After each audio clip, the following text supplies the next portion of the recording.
Bonjour à tous, aujourd'hui on va commencer la formation. Donc, comme je vous avais dit, bon je vais pas mettre mon visage parce que j'ai pas envie que ça se voie trop, comme ça vous verrez comme qui je suis. Donc on va commencer par le rappel des bases, tout simplement, un petit module rapide de quelques minutes. Donc on va voir le principe des bougies, pour ceux qui ne le savent pas, mais je pense que tout le monde vous le savez. Une bougie, elle a un open, un high, un low, un close. Donc pour rappel, en fonction de l'unité de temps que vous êtes, plus haut, plus bas, l'open et la clôture, en gros, voilà, vous les voyez. Là, quand c'est rouge, ça ouvre ici, ça ferme ici. Dans toutes les time frames, c'est pareil. On a également les bougies type Enkihachi qui présentent plus la tendance, qui sont comme ça. Moi, je vais vous montrer ma configuration de bougie, tout simplement. Je vais vous montrer sur Pro Real Time. Donc ici. Donc moi, comment je les configure, mes bougies, je les configure comme ceci. Moi, je les mets. Quand c'est baissier, je les mets noirs. Quand c'est haussier, je les mets grises. Et j'ai toujours un fond qui est en Enkihachi au niveau du réglage. Si vous voulez en configuration, on fait comme ceci. On met le prix en Enkihachi assez clair. Voilà mes réglages. Niveau d'opacité. Et il faut rajouter le prix en normal. Ça, voilà, il faut rajouter le prix par-dessus le prix. Donc on met ajouter un indicateur. Et on met simplement prix. Voilà, vous mettez le prix ici. Et là, vous le rajoutez le prix et vous le mettez en chandelier classique avec les configurations là. Et là, vous avez la double superposition pour vos bougies. Ça, c'est assez pratique pour voir quand on a une tendance. Donc là, voilà la configuration que moi j'utilise. Voilà, ça c'est ma configuration type. Donc on va pas s'attarder là-dessus. Après, on va regarder vite fait pour ceux qui savent pas les types de marché. Ah oui, d'ailleurs, les bougies, hein, une minute. Voilà, ça c'est le 1 minute. Le 5 minutes, le 15 minutes, chaque bougie représente une unité de temps, mais ça je pense que vous savez, on va aller très vite là-dessus. Après, les types de marché, qu'est-ce qui existe en type de marché? Il faut savoir qu'on a donc les indices, allemands, français, CAC 40, anglais, UK 100. Après on a les US, US 100, SP 500, et que je dis US 100 c'est Nasdaq, Dow Jones dit US 30, bien sûr on a le cash, horaire classique pour chez nous par exemple c'est 9h 17h en gros ou 17h30 je sais plus. Et puis moi je traite de toute façon que les futurs. Voilà, la différence elle est là. Alors, en 4 heures, là vous voyez ça, c'est des futurs. Donc il a fermé bon jeudi à 19h, c'était un jour férié. En gros là vous les voyez ici. Attendez. Donc voilà, ça c'est le cash. Comme je vous ai dit, le cash, on ouvre à 9h et on ferme à 17h. Voilà, 17h, c'est des bougies de 4 heures. Donc vous voyez le gap, la différence sur la journée. Donc ça fait 4 bougies. 1, 2, 3, 4. Non, 3. Putain de merde.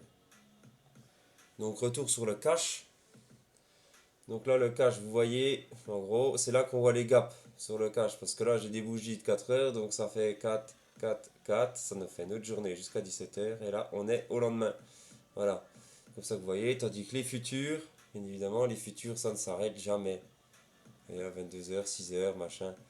Donc bien faire la différence entre les deux. Moi, tous les exemples que je veux vous montrer, ça sera sur des futurs, la plupart du temps, mais c'est quand même important de voir le cash pour voir les gaps, quand il y en a. Comme vous voyez là, on est le mardi ici, et là on repasse le mercredi, gap haussier, gap limite d'éjection.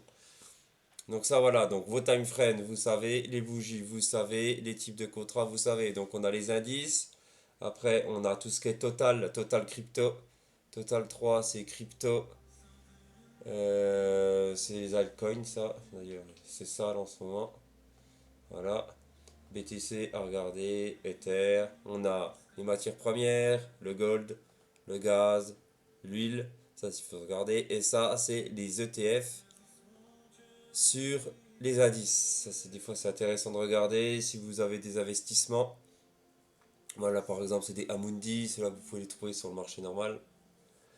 Enfin, le marché, quand je dis le marché normal, c'est sur le Ronex, voilà, que vous avez.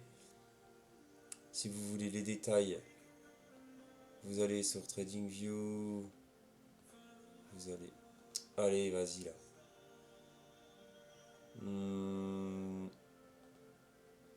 Information, voilà. Ça, c'est le Amundi. Leverage 2. Alors, ce qui est intéressant, en gros, c'est pour l'investissement, c'est d'avoir des ETF avec levier intégré. Donc là, par exemple, vous regardez, ça c'est si vous voulez investir sur du DAX, si vous n'êtes pas chaud à faire du levier ou quoi que ce soit trop élevé. Là, en gros, c'est de l'achat spot en x2 intégré. Voilà, vous avez celui-là. Et le QQ, c'est si vous voulez. Sur Euronext, c'est le Nasdaq.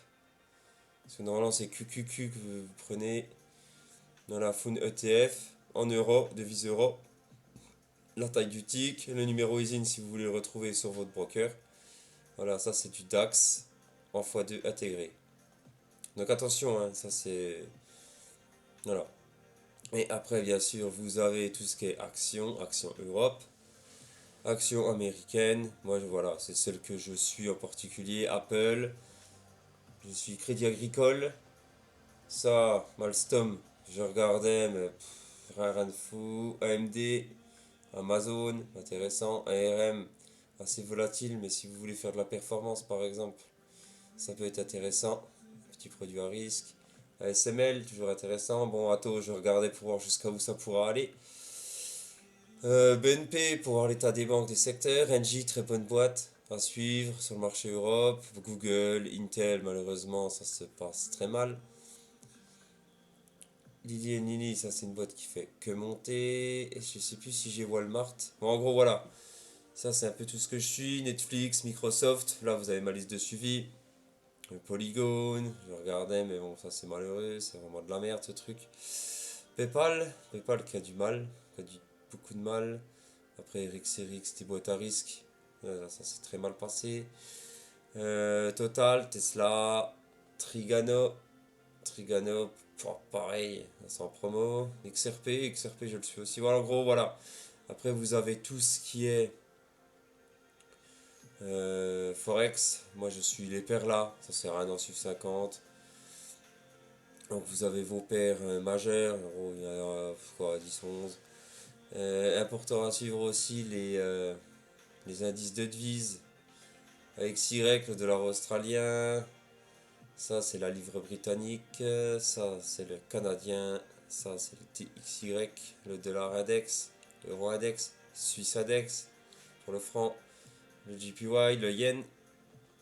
Le Z, c'était néo-zélandais. Puis là, non, c'était deux trois trucs. Le palladium, je suivais. ICAD, c'était intéressant. C'était pour les dividendes à un moment. Renault, intéressant. Mais ça s'est mal passé. En gros, voilà. Mes listes de suivi. Vous les avez, donc vous avez des outils pour travailler.